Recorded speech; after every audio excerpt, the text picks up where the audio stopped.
Bueno, comencemos entonces. El tema que vamos a ver hoy es un tema que ya lo hemos estado mencionando, algo ya les he mostrado al respecto de lo que son los anclajes. Los anclajes se utilizan en muchísimas aplicaciones y en los últimos años incluso se han reglamentado, por ejemplo, todo lo que son anclajes en la Ciudad de Buenos Aires, el Código de Edificación de la Ciudad de Buenos Aires ya los tiene en cuenta y bueno, hay una generalización bastante importante de uso de anclaje debido a las ventajas que tiene. Si bien tienen un cierto costo y en algunos casos son limitados o no se pueden utilizar, por sobre todo en grandes ciudades donde hay por ahí obras subterráneas, como pueden ser el subte, propiamente dicho, el metro que le llaman, o cuando hay algún conducto pluvial, o cuando hay, bueno, en definitiva, ciertas obras enterradas, entonces ahí los anclajes se dificultan un poco, se utilizan otro tipo de construcciones para poder sostener los distintos elementos de sujeción del suelo. Pero bueno, tiene muchísimas aplicaciones, como una introducción al tema, los anclajes son elementos como los que pueden ver acá en el punto 1, es decir, tiene una zona de anclaje propiamente dicho y una zona libre, ¿sí? Entonces, este elemento, para poderlo utilizar, lo primero que se le realiza es la perforación en el terreno. Una vez que se hizo la perforación en el terreno, se coloca el anclaje, propiamente dicho, que en la figura 3, ustedes pueden observar un esquema de cómo es. Luego, una vez colocado, se coloca un mortero de cementicio, por ejemplo, puede haber otras alternativas, pero un mortero cementicio se lo inyecta, puede ser a presión atmosférica o puede ser a presión mayor que la atmosférica. Y por último, se le coloca el cabezal y se realiza el tesado del mismo, es decir, es un elemento que trabaja tesado, ¿sí? Es decir, en este caso estaríamos en un anclaje del tipo activo. Bueno, acá pueden ver un esquema, ¿sí? de un anclaje en el cual observan distintos elementos viniendo desde la punta hacia el extremo externo. Vemos que en este caso sería un anclaje autoperforante porque tiene una broca que en la punta que permite perforar. Después lo vamos a ver un poquito más en detalle, pero esta broca generalmente, además de girar, inyecta agua a presión y con ese agua a presión logramos ir perforando el terreno. Luego hay elementos centralizadores que hacen de que el anclaje esté ubicado en el centro de la perforación. Después hay una especie de cuplas de unión o elementos de unión entre ¿cómo decirlo? Entre un tramo y otro tramo, ¿sí? Entonces, los tramos se van uniendo a través de cuplas roscadas. Hay una parte, entonces, de todo este anclaje que va a ser la zona que va a estar unida al suelo, o sea, acá es donde se va a inyectar el mortero para que se produzca la unión con el suelo, a presión o no, y después va a haber desde un punto hasta la parte externa, esto está fuera de escala, lógicamente, va a haber una zona libre que va a permitir realizar todas las maniobras para lograr poner en tensión el anclaje. Bueno, acá pueden observar, algo hemos hablado cuando vimos tablestacas, en este caso tenemos una chapa de base, que hace que se apoye adecuadamente, después tenemos arandelas compensadoras, de modo que la tuerca, en este caso sería roscado, el anclaje, de modo que la tuerca pueda apretar en sentido axial el anclaje y entonces aplicar un esfuerzo perfectamente, como dije recién, axial al mismo. Acá pueden observar una foto de una submuración en la cual se están colocando, o han sido ya colocados los anclajes que permiten soportar a esta parte de la submuración. Como pueden observar por debajo, esta foto ya se las mostré en una clase anterior, en esta foto, perdón, se puede observar los hierros de espera que se dejaron cuando se hizo la submuración de la parte superior. Entonces, estos hierros ahora se van a volver a colocar otros que van a ser la armadura de la submuración. Y una vez que se hormigona esta parte, se va a desmontar este montículo de suelo y se va a ir completando el resto de los distintos de las distintas placas de hormigón que se van a ir hormigonando in situ. Una vez que se realice toda esta submuración de hormigón, si es que hay que seguir excavando, entonces se colocarán en este otro nivel, si es que corresponde, los nuevos anclajes para soportar, en este caso, esta submuración. Piensen ustedes que esto tiene una gran ventaja debido a que no tengo que armar ningún tipo de sostenimiento o de puntales hacia el lado donde yo tengo que trabajar. Es decir, la excavación, mejor dicho, me queda perfectamente limpia, ya que lo único que van a aparecer son estos cables de anclaje que luego son cortados y desaparecen. Lógicamente, que una vez que nosotros hagamos la obra de en el subsuelo, es decir, la estructura de hormigón, ya estos anclajes prácticamente dejan de ser necesarios porque la propia estructura de hormigón va a ser quien se encargue de soportar los empujes que el suelo le haga a esta pantalla de hormigón. Muy bien, acá pueden observar un equipo trabajando, en este caso es una mecha helicoidal, como pueden observar, una mecha helicoidal. Generalmente los anclajes se colocan con un cierto ángulo, ya después vamos a ver cuáles son los ángulos óptimos. Ya el otro día vimos algo cuando usábamos anclajes en rocas, que generalmente con el plano de deslizamiento, o sea, de acuerdo al ángulo de buzamiento, generalmente se colocaba el anclaje con un ángulo phi respecto de ese ángulo. En este caso en particular tiene una inclinación relativamente baja, entonces esta mecha helicoidal va girando y a medida que va girando va perforando y podemos ir eliminando todo el suelo que se va excavando. Bueno, acá pueden observar en un camino, lógicamente acá no podemos tener apuntalamientos, entonces se hizo una pared de hormigón y a través de todos estos anclajes se le dio soporte a la misma. Bueno, acá tienen otra estructura, en la cual seguramente es una excavación, en la cual tiene una serie de anclajes a distintas alturas. Como ustedes pueden observar, acá hay una persona, acá hay varias personas que están trabajando en la obra. Bueno, fíjense, en este caso es otra foto que yo ya se las mostré la vez pasada, es una excavación de 32 metros de profundidad, ¿sí?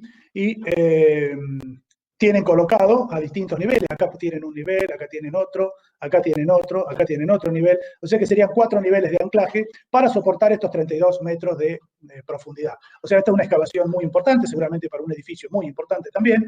Todo este tipo de excavaciones se hacen para lograr distintos propósitos, por ejemplo, distintos niveles de cocheras, ¿sí? No se olviden que generalmente los códigos de edificación de las ciudades exigen que por cada departamento haya al menos una cochera. Por lo tanto, este tipo de obras en Buenos Aires principalmente, o en las grandes ciudades, se hacen debido a que los edificios son edificios de muchos pisos y muchas unidades habitacionales, por lo que se requieren de mucha cantidad de cocheras. Observen acá abajo, pueden ver una retroexcavadora, ¿sí? Y acá a la derecha, pueden observar un grupo de personas. Fíjense lo que es la excavación y la magnitud respecto de lo que son los equipos. Bueno, acá pueden observar un anclaje ya colocado, puesto en tensión. En este caso, se está colocando a través de este equipo, tanto en la foto superior como en la inferior. Pueden ver un gato hidráulico, el cual va a ir tensando a estos cables, lo va a estirar a los cables, y luego le va a colocar en este cabezal, le va a colocar en el agujero que queda entre el cable y el cabezal, unas cuñas que cuando se logró el tesado que uno desea, entonces se colocan las cuñas, se suelta y como el cable va a tender a irse hacia el lado del suelo, entonces las cuñas lo van a impedir y van a quedar directamente en tensión. Entonces, bueno, acá pueden observar cómo es el proceso. O sea, acá este es un equipo incluso que puede tomar a todos los cables juntos y tensarlo a todos juntos. Bueno, después de toda esta introducción que hemos visto a través de fotos, vamos a algunas definiciones y cuestiones que no me quisiera olvidar de mencionarles. En primer lugar, y como ya les comenté recién, son elementos que trabajan a tracción. Es obvio el planteo, pero es así. Mejoran la estabilidad de una estructura, de un talud, un túnel, etc. Vinculan al elemento a estabilizar con el terreno que lo rodea. Esto es interesante, ¿sí? Nosotros ya vimos lo que era tierra armada. Recuerdan que eran unos segmentos de hormigón que a través de unos flejes se unían al suelo. Bueno, esos flejes estaban en un estado pasivo debido a que no habían sido traccionados. Pero cuando el suelo empuja al elemento de hormigón, metálico, lo que fuera, entonces ese fleje ahí sí va a entrar a soportar un esfuerzo de tracción y lo va a sostener al elemento como para que no se deforme. Entonces, en ese caso, cumpliría una función pasiva, pero es como si fuese un anclaje, ¿sí? Nada más que no ha sido colocado en tensión. En general, entonces, volviendo al tema de anclaje, son barras o cables de acero que se alojan en perforaciones. Luego se sujetan por inyecciones o dispositivos mecánicos expansivos, como les dije hoy. Pueden ser por inyecciones de grout o puede ser por otros elementos expansivos. Es decir, son elementos que nosotros, a través de roscar o a través de algún elemento, nos permite que algo se expanda y se fije contra la excavación o la perforación. El extremo exterior se fija a la estructura o a placas que apoyan directamente sobre la superficie del suelo o roca a estabilizar. Por ejemplo, una tabletaca, ¿sí? Como ya lo hemos mencionado. Bueno, acá vamos a ver cuáles son las partes de un anclaje. Si bien ya algo les he mencionado, vamos a distinguir 3 partes. Sería la primera, la zona de anclaje, disculpen, la zona de anclaje o bulbo, ¿sí? Que esto es lo que nosotros vamos a tener que determinar, ¿sí? Vamos a tener que calcular, es decir, vamos a tener que determinar cuál va a ser, en función del tipo de suelo, la longitud de anclaje que vamos a tener que darle de acuerdo al diámetro de la perforación. Luego vamos a tener una zona libre, esa zona libre es una parte del anclaje que me permite llegar hasta la zona que corresponda a realizar el anclaje, porque nosotros si tenemos un muro o una tabletaca, lo que fuera, vamos a tener parte del suelo que va a estar interviniendo dentro de lo que es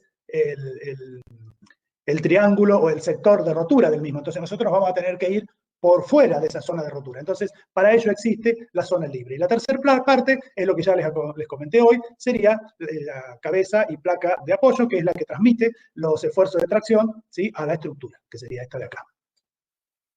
Bien, algo les comenté hoy, cómo sería el proceso. Acá pueden ver otra forma. Acá tenemos la perforación con un barreno, que puede ser con o sin revestimiento. Generalmente los diámetros van entre 7,5 centímetros y 15 centímetros, depende de la carga a soportar. Luego se extraen las barras de perforación, se introduce el conjunto, o sea, se introduce el anclaje propiamente dicho, y luego, una vez que nosotros hemos colocado el anclaje, se inyecta en la punta, ¿sí? O sea, en primer lugar, se puede ir sacando el revestimiento o bueno, no me sale la palabra ahora, sería el elemento que me ayuda a que no se produzca el desmoronamiento de la perforación, sería como una camisa, un caño camisa. Entonces podemos retirar el caño camisa hasta la profundidad que nosotros, a la longitud que nosotros deseamos formar el anclaje. Entonces ahí le aplicamos mortero a presión, ¿sí?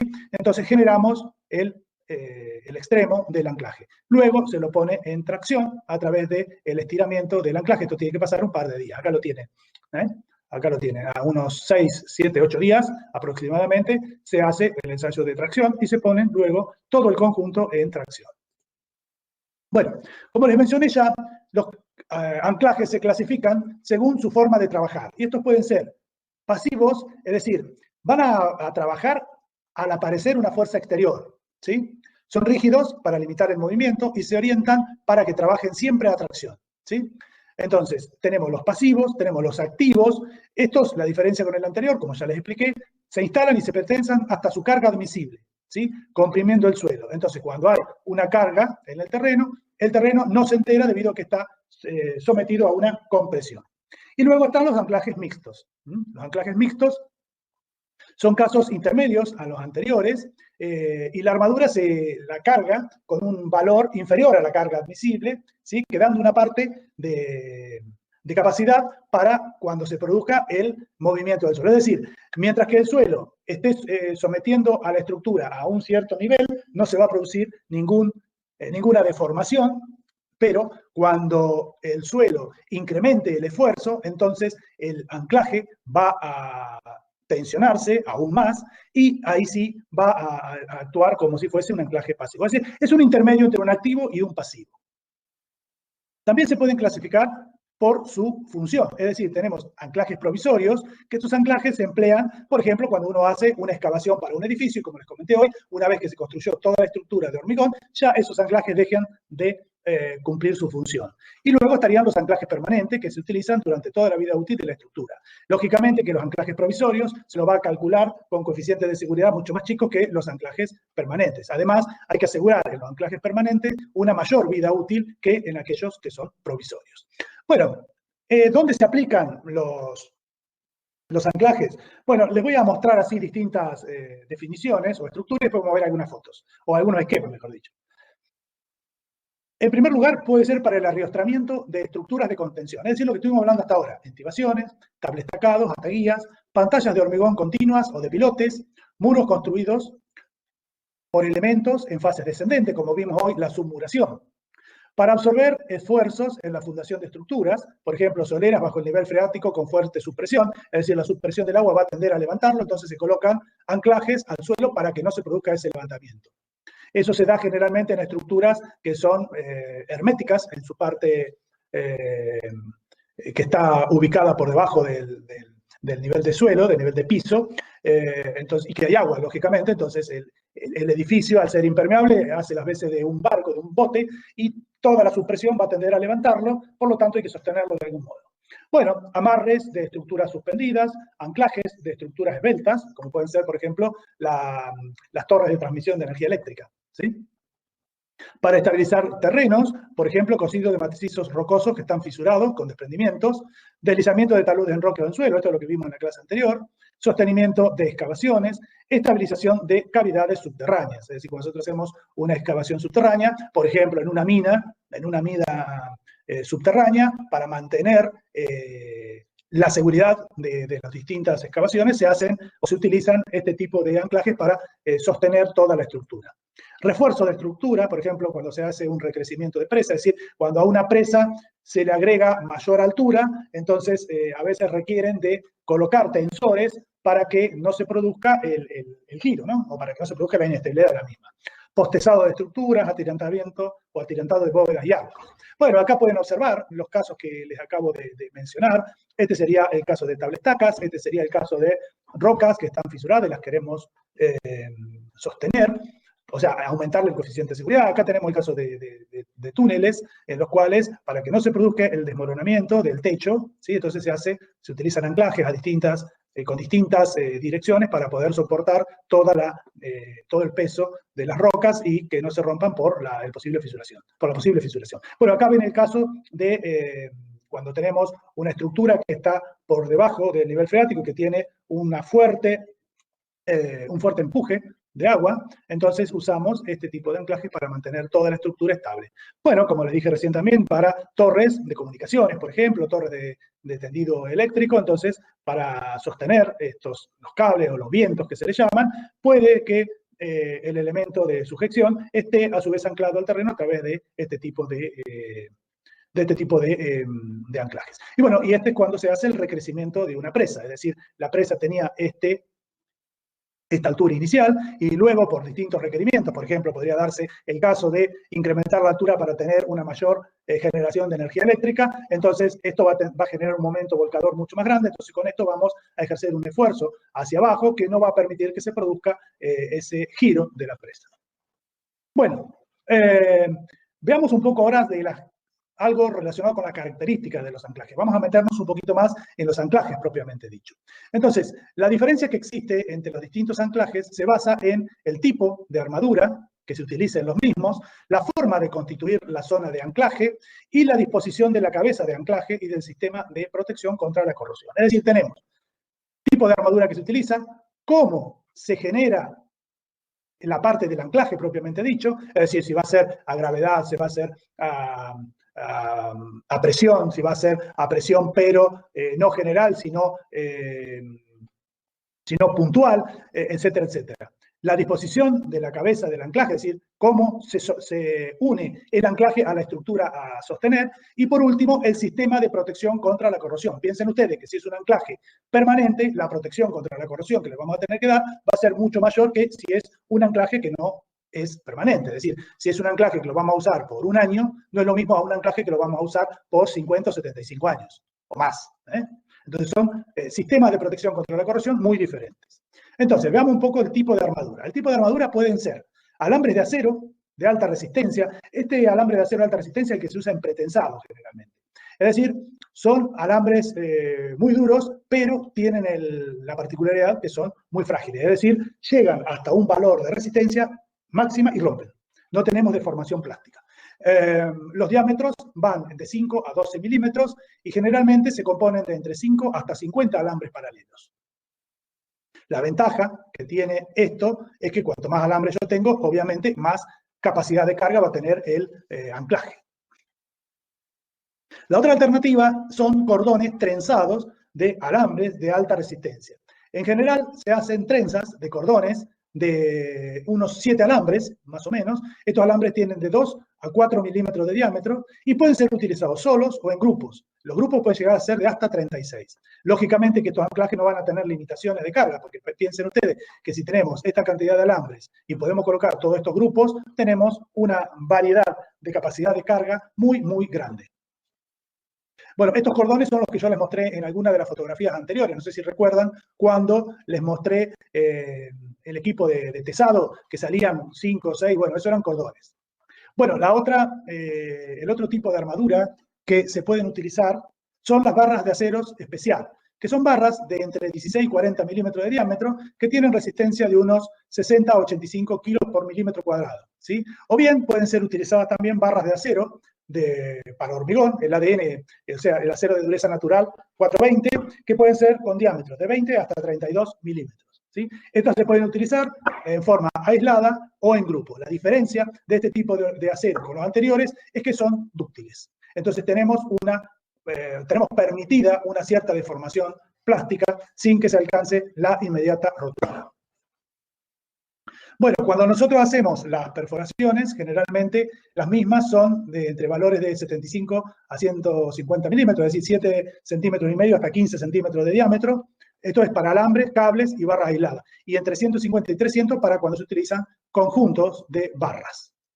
Bueno, acá pueden observar el anclaje, pueden observar en este caso los cables. Fíjense que son cables de 7 alambres, ¿sí? En este caso son 1, 2, 3, 4, 5, ¿sí? En la parte hay unos posicionadores, o separadores que se le llaman, luego hay un tubo de inyección, y todo esto está recubierto por una vaina. Además, sobre o externo a esta vaina, hay un centralizador que permite que este conjunto esté centrado en la perforación.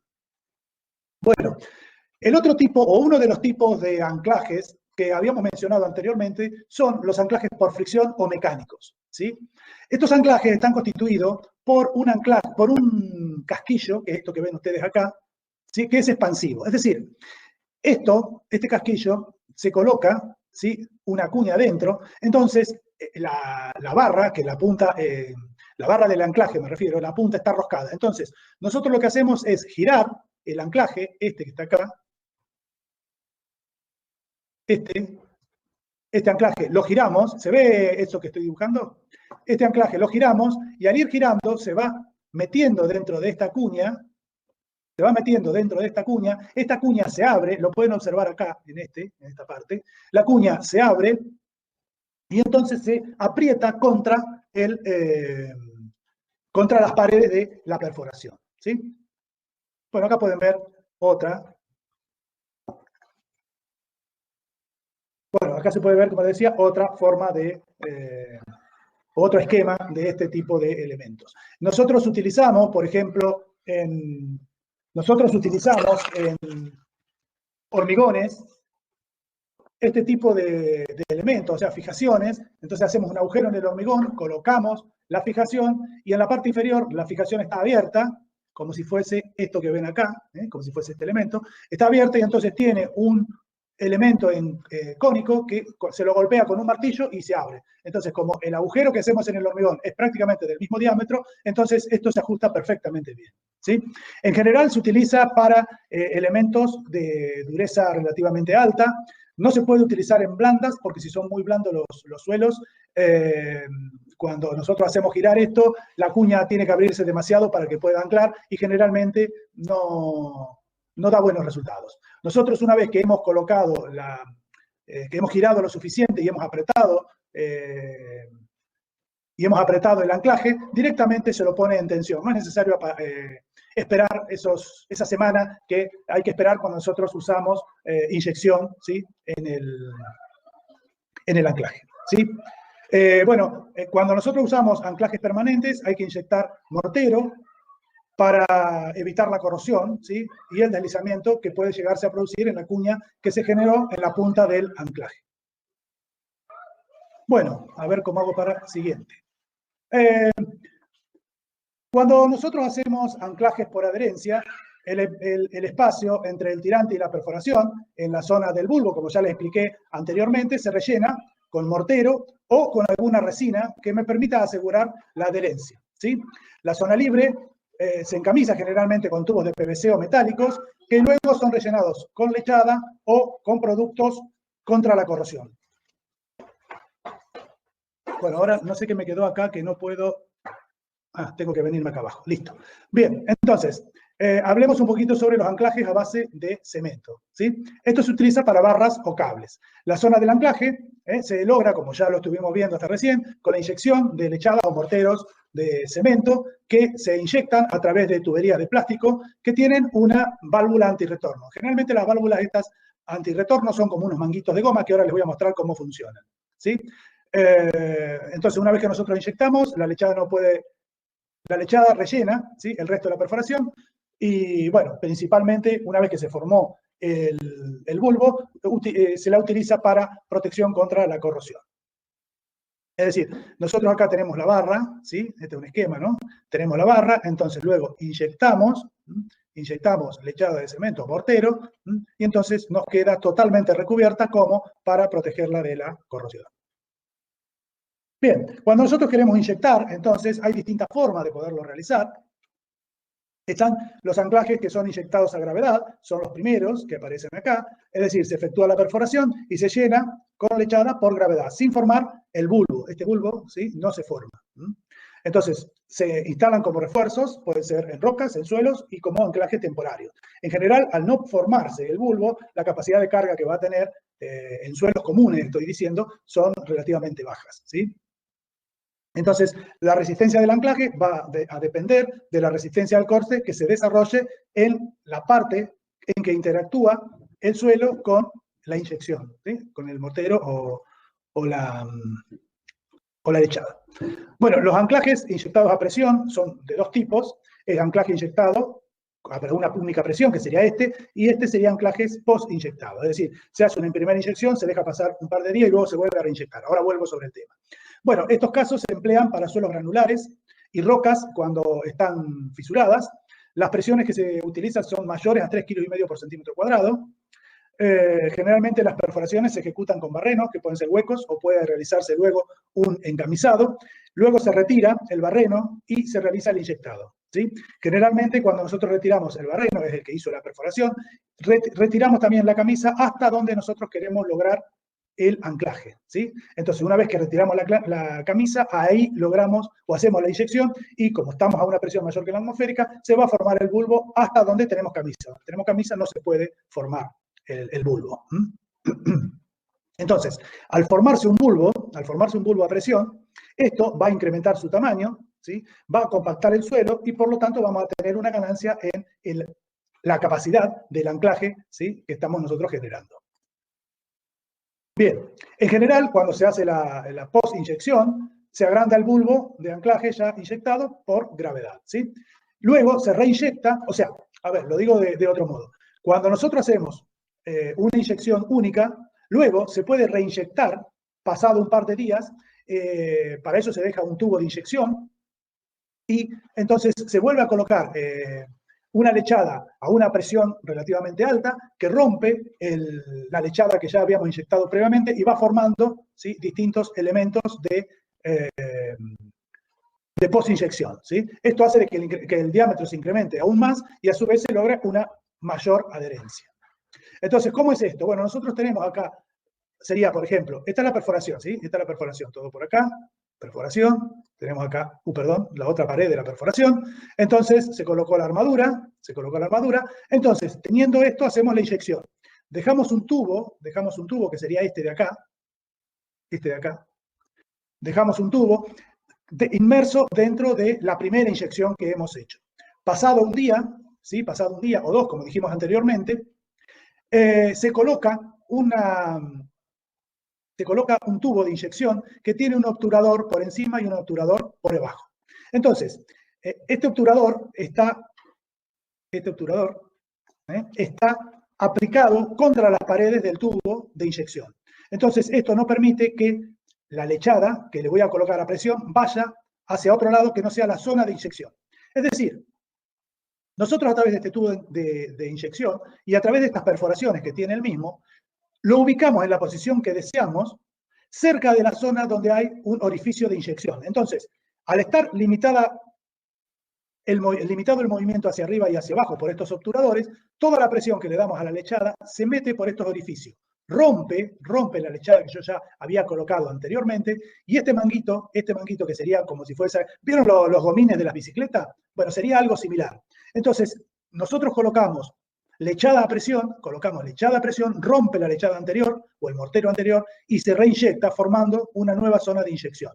Entonces cuando nosotros movemos este caño de inyección hacia otro punto, este manguito de goma no permite que la presión vuelva hacia el interior de del tubo de inyección. No sé si les queda claro cómo es el funcionamiento. Si no, por favor me dicen que lo vuelvo a explicar.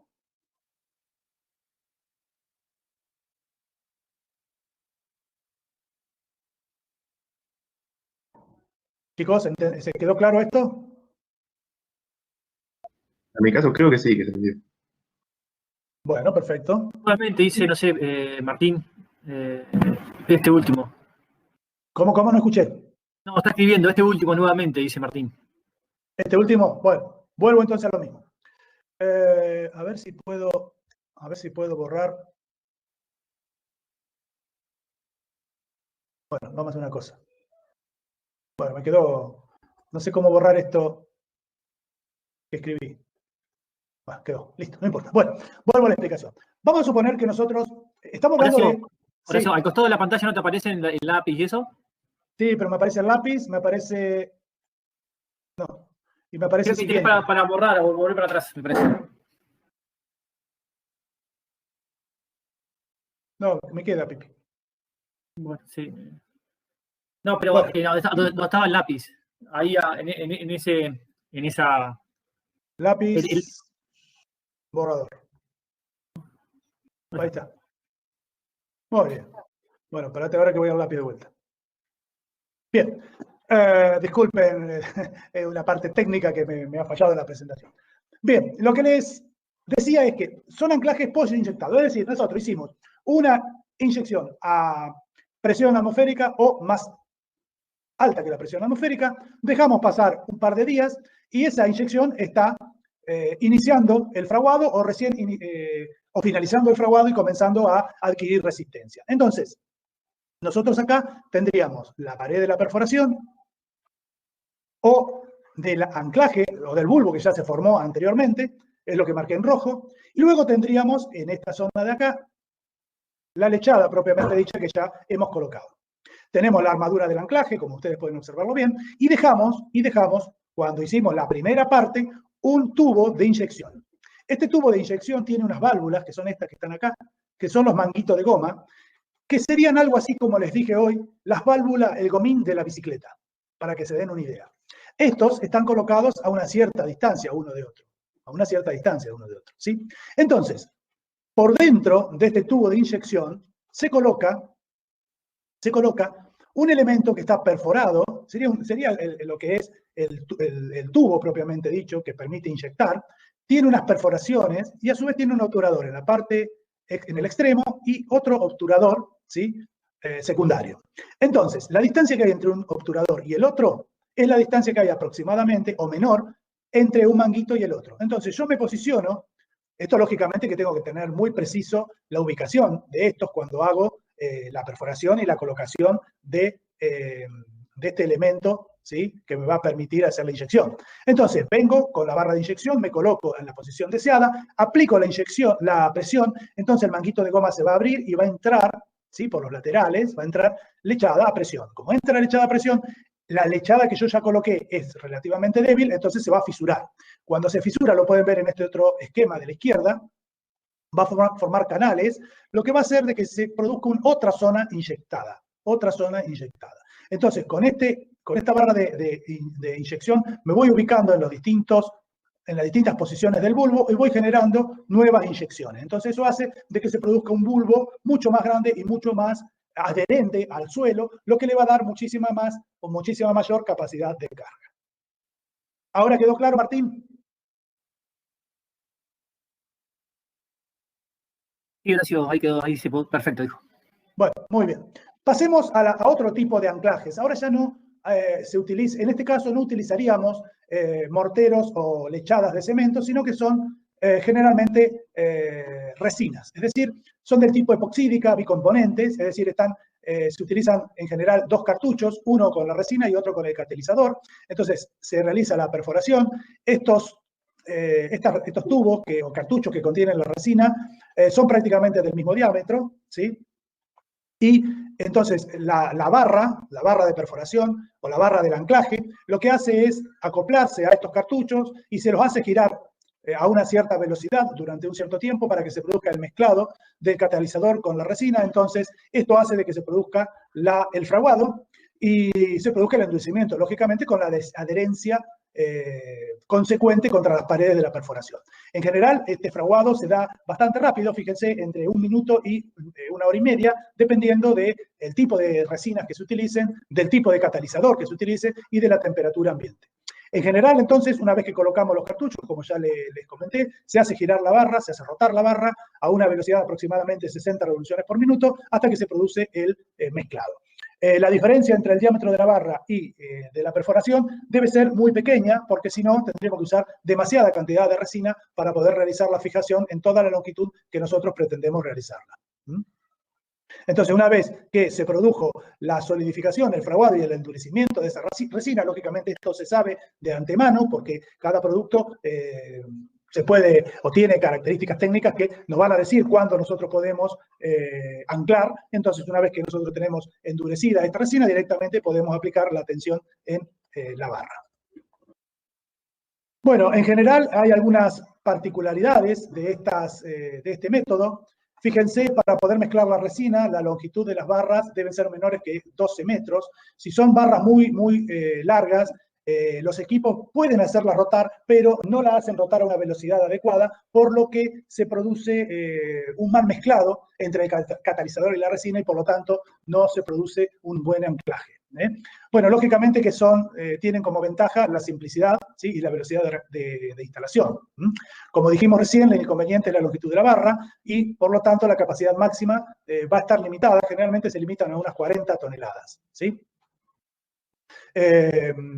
¿Por qué esto? Bueno, porque la adherencia generalmente con la roca es buena, si es roca, lógicamente, pero la zona de fijación no puede ser de mucho diámetro, porque si no, no se lograría la eficiencia en el mezclado y en el anclaje.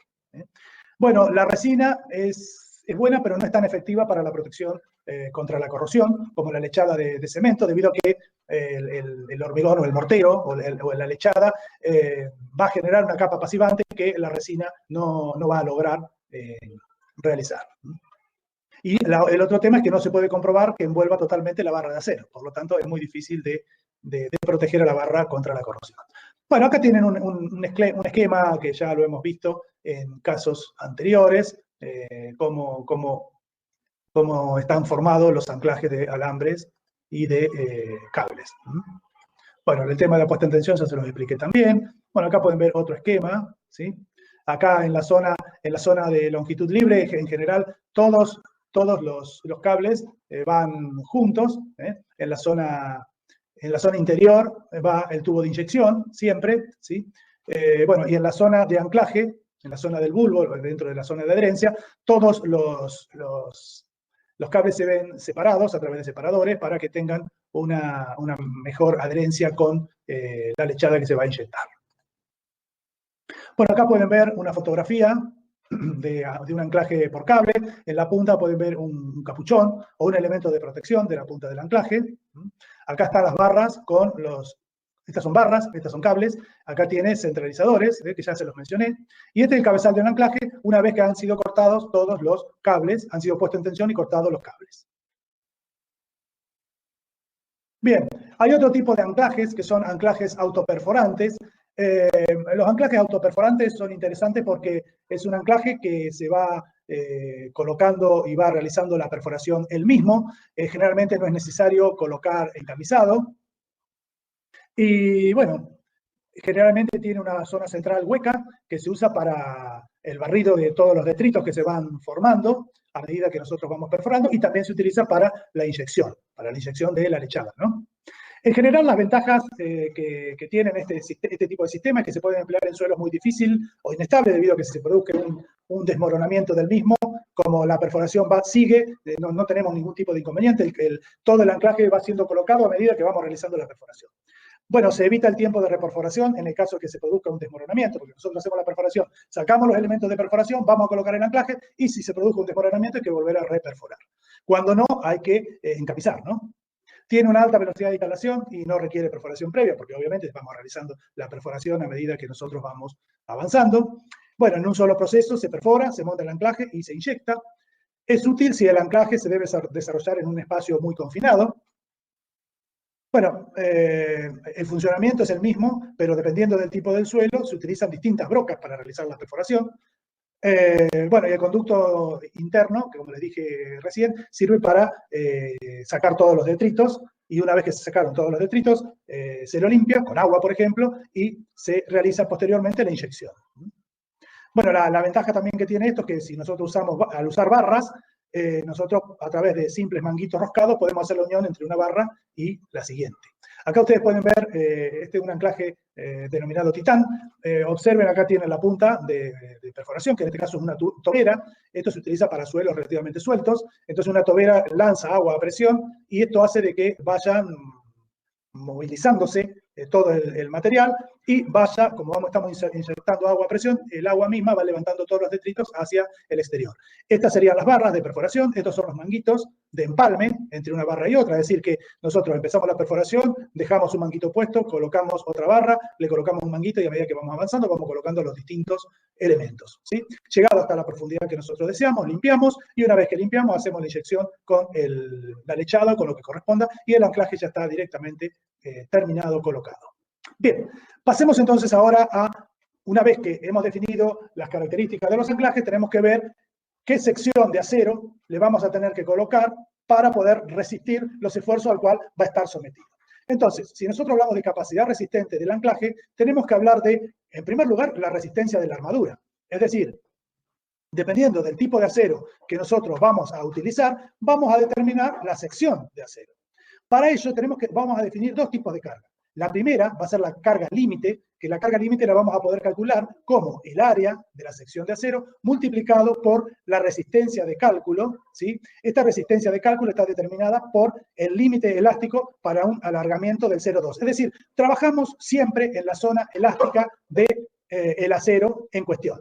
Acá, bueno, no les voy a poder mostrar la tabla, no sé qué pasó acá. Tengo que salir de a ver si puedo salir, discúlpenme. Tengo que salir de, ahí está, creo que ahora sí, ahí está. Bien, bueno, acá ustedes pueden observar las características mecánicas según se trate de barra, cordones o alambres. Entonces, distintos tipos que nosotros podemos tener, distintos tipos de barras, de cordones o de alambres, me van a dar distintas áreas y me van a dar distintos, por ejemplo, límite elástico, ¿sí? En kilos por milímetro cuadrado, me va a dar el límite elástico al 0,1, al 0,2, etcétera, etcétera. Entonces, con una tabla de este tipo, nosotros podemos calcular cuál es la tensión, ¿sí? O carga límite. Luego tendríamos otra carga que sería la carga admisible, que sería esa carga última, esa carga límite que hemos establecido, multiplicada por un coeficiente de seguridad de minoración, que valdría 0,6 cuando se trata de anclajes permanentes y de 0,75 si son anclajes provisorios. Bien, por un lado entonces dijimos la resistencia de la armadura y por otro lado la resistencia de la zona del bulbo, de la zona de anclaje. Esta resistencia va a depender de la adherencia que exista entre el acero y la lechada, ¿sí? Es decir, vamos a tener por un lado la unión entre el acero y la lechada y por otro lado la unión entre la lechada y el terreno. Por lo tanto, esos van a ser los límites que me van a permitir calcular la resistencia de la zona de anclaje. En realidad, esta resistencia es posible de definir, pero no es fácil definir la presión de inyección, la forma real del bulbo, todo esto porque va a depender mucho del tipo de terreno que nosotros estemos colocando el anclaje. Cuando se tratan de rocas sanas, la sección del bulbo es muy simple de determinar, ya que es igual a la perforación, o sea que por más que inyectemos no vamos a tener una zona de agrandamiento del bulbo. Por lo tanto, la resistencia es la adherencia entre la roca y la lechada de cemento, ¿sí? En terrenos sueltos, en general, las secciones son mucho mayores e irregulares debido a la presión de inyección que estamos nosotros realizando. Entonces, para definir la resistencia al deslizamiento y la longitud que le tenemos que dar al anclaje, hay que hacer ensayos, ¿sí? Entonces, cuando nosotros hacemos la colocación de un anclaje, le hacemos un ensayo de tracción y podemos, a través de la aplicación de coeficientes de seguridad, determinar la capacidad de carga de los mismos. Fíjense, si son anclajes provisorios, se utilizan coeficientes de seguridad entre 1,75 y 2. En caso de anclaje permanente, el coeficiente de seguridad aumenta a 2,5 a 3. ¿Sí? Generalmente se hace o se calcula la resistencia media al deslizamiento de bulbos que son inyectados en distintos tipos de terreno, ¿no? Y, por ejemplo, pueden observar en esta tabla, se puede observar en esta tabla cuáles son esos resultados según el tipo de suelo. Por ejemplo, para rocas duras, como podría ser granito, ¿sí? La resistencia media al deslizamiento en kilo por centímetro cuadrado varía de 10 a 25. ¿Sí? Cuando son rocas que ya son rocas más bien blandas o flojas, de 3 a 10 kilos y así sucesivamente. Incluso en arcillas pueden tener valores de, fíjense, 4 a 8, 2,5 a 4, según el tipo o la resistencia a la compresión simple de la misma. Entonces, la resistencia media medida, ¿sí? En bulbos inyectados según el tipo de terreno, pueden sacarlo de esta tabla. Bien, cuando yo quiero sacar la resistencia al deslizamiento, según la resistencia al corte, entonces tengo que plantear la ecuación de Coulomb. Es decir, la tensión admisible de corte va a estar dada por la cohesión efectiva en el terreno de contacto entre el bulbo, ¿sí? Y el suelo, más las tensiones normales multiplicadas por la tangente de phi prima, porque siempre son... los parámetros de corte son efectivos, y cada uno de estos términos dividido por un coeficiente de seguridad. En el caso de la cohesión, generalmente ese coeficiente de seguridad es de 1,6, y en el caso de la fricción, el coeficiente es de 1,35. Lógicamente que estos parámetros no son fáciles de determinar. Por lo tanto, existe un método, que es el método de Bustamante y Deutsch, que a través de otro tipo de ensayos determinaron el valor de estos parámetros. Es decir, dependiendo del anclaje, se haya realizado a través de una inyección global unificada o única, es decir, nosotros colocamos el anclaje, retiramos el elemento de protección para que no se produzca el desmoronamiento en el mismo, inyectamos y entonces se terminó ahí el anclaje. Ese sería IGU, se lo denomina, inyección global unificada. O puede ser IRS, es decir, inyección repetitiva y selectiva, que es el que les expliqué hoy con los manguitos de goma.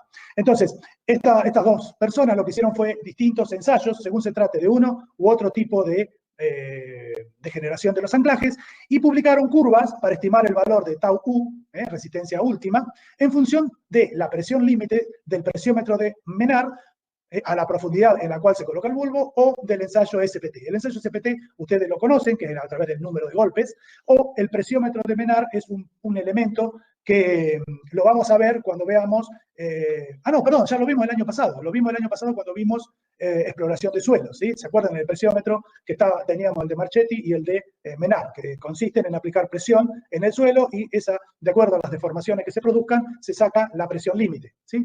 Bien, entonces, en función de esa presión límite o en función del número de golpes del ensayo SPT, podemos calcular la carga última como pi por el diámetro por alfa. Alfa es un coeficiente de expansión del bulbo debido a la presión de inyección, que depende del tipo de suelo, y ahora lo vamos a ver en la tabla siguiente. L es la longitud del bulbo, y tau sub U, que lo sacamos a través de las tablas de Bustamante y Deutsch. Entonces, acá pueden observar cómo se calcula el valor de alfa en función del tipo de suelo que nosotros tenemos. Alfa, recuerden, es un coeficiente que depende de cuánto se expanda el bulbo. Cuando nosotros tenemos, por ejemplo, el bulbo formado a través de una perforación, perdón, de una inyección repetitiva, vamos a tener siempre valores de alfa mucho mayores que si tenemos una inyección global única. Bueno, y estas son las tablas, las gráficas, perdón, que les comentaba recién, de Bustamante y Deutsch, que en función de la presión límite o a través del SPT, nosotros podemos sacar, por ejemplo, tenemos, vamos a suponer 40 golpes, vamos hasta, si es global única, sacamos el valor de tau, o si es repetitiva, sacamos también el valor de tau, que es un poco mayor. Esto es para arenas y gravas, y esta otra gráfica es para arcillas limosas. Fíjense que el tau está en megapascales, podemos considerar un megapascal son 9,8 kilos por centímetro cuadrado, redondeando 10 kilos por centímetro cuadrado. Bueno, cuando nosotros hacemos un proyecto de sistemas anclados, tenemos que verificar la estabilidad ¿sí?, del conjunto, tenemos que elegir el tipo de anclaje y tenemos que definir la disposición de los mismos. Según el esfuerzo y la posible movilidad del suelo, se determinará si el anclaje es activo, si es pasivo o si es mixto, y de su rigidez o flexibilidad, ¿sí? Es decir, nosotros tenemos que definir cuánto se va a poder mover el elemento a fijar, llamémosle tabla estaca, y en función de eso vamos a elegir si el anclaje es activo, si es pasivo o no, o si es mixto. Es decir, si nosotros no podemos permitir deformaciones, tenemos que trabajar obligatoriamente con un anclaje activo. Ahora, también tenemos que definir la rigidez o flexibilidad para poder cumplir con estos parámetros anteriores, ¿sí? Cuando nosotros tenemos que definir las zonas de anclajes, o mejor dicho, las zonas de anclaje las vamos a elegir según sea el tipo del suelo, estudiando la estabilidad del conjunto, analizando las posibles superficies de rotura, tal cual como hacíamos cuando nosotros teníamos que definir un empuje en un suelo, ¿sí? Y con todo esto encontrar la envolvente de las que posean el adecuado coeficiente de seguridad del sistema. Es decir, nosotros vamos a tener que buscar, en definitiva, un coeficiente de seguridad mínimo que nos permita la estabilidad de todo el sistema. Entonces, una vez que nosotros hayamos comprobado la estabilidad y hayamos estimado la longitud de anclaje, vamos a tener que definir la longitud libre, que debe ser mayor que 5 metros, para poder poner en tensión a los anclajes. Si cuando nosotros definimos la estabilidad no se cumple alguna o esta condición, la condición de que la longitud libre debe ser mayor que 5 metros, vamos a tener que definir longitudes mayores para cumplir con la condición. El número y la disposición de los anclajes no solamente se basa en el estudio del conjunto, que hemos hecho recién, sino también debemos contemplar las fases de la ejecución, ¿sí? Por ejemplo, nosotros vamos a tener que evaluar la estabilidad, por ejemplo, a medida que vamos haciendo la submuración en sus distintos niveles. Es decir, la primera parte va a tener que ser estable, cuando se coloca la segunda submuración también va a tener que hacerlo, y así sucesivamente. Es decir, que vamos a tener que adecuarnos a las distintas fases de ejecución, ¿sí? Y vamos a tener que tratar de que con los trabajos de una fase se faciliten los de la siguiente, porque si no, si empeoramos o si incomodamos en los trabajos de la siguiente, no va a ser posible realizar esa siguiente fase. Bien. Otros factores, la separación entre anclajes. Generalmente, por una cuestión constructiva, los anclajes deben estar separados entre 2 y 5 metros. Discúlpeme que me está sonando el teléfono. Bueno, listo. Orientación en planta y en alzada. Bueno, sigue sonando.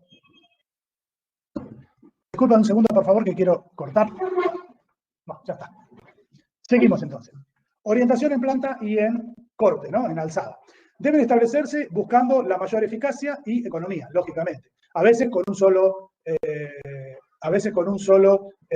anclaje es suficiente, muchas veces no. Muchas veces hay que colocar más de uno. Entonces, en esos casos tenemos que ir viendo cómo lo vamos colocando, ¿sí? Generalmente, constructivamente, se deben colocar con una inclinación que va de los 10 a 15 grados respecto de la horizontal, ¿sí?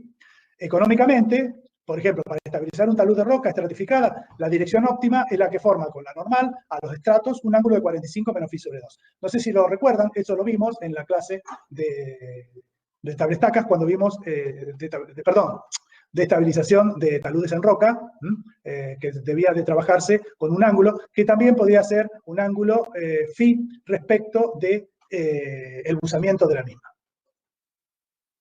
Hay que tener en cuenta también el orden de tesado. Muchas veces, cuando nosotros ponemos en tensión a un anclaje, puede afectar a los otros que ya han sido tesados. Por lo tanto, hay que evaluar correctamente si tenemos que realizar o no el retesado de los que ya habían sido tesados en primera instancia, porque si no, tesamos unos y nos quedamos sin el estado activo del resto. Bueno, generalmente, acá pueden observar en vertical, por ejemplo, si tenemos un muro, cuando nosotros determinamos la zona activa que carga el muro, supónganse que fuese esta, el inicio del bulbo tiene que estar a una distancia, no sé qué letra es esta, pero sí, no sé, bueno, X vamos a ponerle, a una distancia X es insignificante, cuál sea la letra, que tiene que ser por lo menos de esa zona 1,5 metros, o 0,2 veces la altura del muro, ¿sí? El mayor de ellos es el que nosotros tenemos que utilizar. Y A su vez, tiene que estar colocado el primero de los anclajes a una profundidad al menos de 4,5 metros. Ese es el valor mínimo. La separación entre un anclaje y otro tiene que ser mayor que 1,2 metros. Esto ahora ya visto en planta. Bien, por último, y para finalizar, vamos a ver un método que me permite, en función del tipo en función de la cantidad de anclajes, en este caso es para uno, pero el método de Kranz permite utilizar también más de un anclaje, cómo determinar el valor o el esfuerzo al cual va a estar sometido el mismo. Entonces, para ello, si nosotros tenemos una estructura que está sosteniendo un talud de suelo y hay colocado un anclaje, entonces vamos a tener que determinar cuál es la masa deslizante que va a producir el estado en tensión de este anclaje. Entonces, para ello hay que unir a través de una recta el punto B con el centro o el punto medio del anclaje y luego con una vertical hasta el punto O, hasta llegar a la superficie del terreno. Entonces, esta va a ser la considerada superficie de rotura. Entonces, los esfuerzos a los cuales nosotros vamos a estar o vamos a tener que tener en cuenta son los que pueden ver ustedes acá en esta gráfica. Lógicamente que nosotros vamos a tener que trabajar luego con un anclaje que tenga o que soporte un esfuerzo tal que sea el esfuerzo al cual va a estar sometido el anclaje multiplicado por un coeficiente de seguridad. Ese coeficiente de seguridad por lo menos va a tener que ser 1,5. Es decir, que el esfuerzo al cual pueda alcanzar, el admisible que pueda alcanzar este tensor del anclaje, va a tener que ser al menos 1,5 veces el valor al cual va a estar sometido el anclaje. Bien, entonces vamos a pasar a la siguiente diapositiva y ustedes pueden observar que acá vamos a tener, disculpe que volví a la anterior, pero les quiero mostrar algunas cuestiones acá. El esfuerzo T, como les dije recién, va a ser el que va a tener que soportar el anclaje. Voy a tener el empuje activo en el muro, voy a tener el empuje pasivo, voy a tener la fuerza de fricción en la zona de deslizamiento de la superficie de rotura y voy a tener el empuje activo entre un suelo y el otro en la superficie o anclaje. Entonces, dicho esto, voy a tener que hacer un planteo de equilibrio en el cual voy a tener la fuerza o el peso propio de las masas deslizantes, el empuje activo que tenía en esta parte de acá, ¿sí? En la parte de suelo contra suelo, el empuje activo, les decía, entonces el empuje activo que voy a tener en la zona del muro, luego la fuerza R debidas al rozamiento, y entonces cerrando este polígono voy a determinar el esfuerzo T. Este esfuerzo T entonces voy a tener que multiplicarlo por 1,5 para sacar el valor admisible. Bueno, acá tienen, ¿sí? Acá tienen otro esquema en el cual está planteado el polígono de fuerza de una manera algo distinta. Y bueno, con esto terminamos el tema de anclajes. Terminamos el tema de anclajes.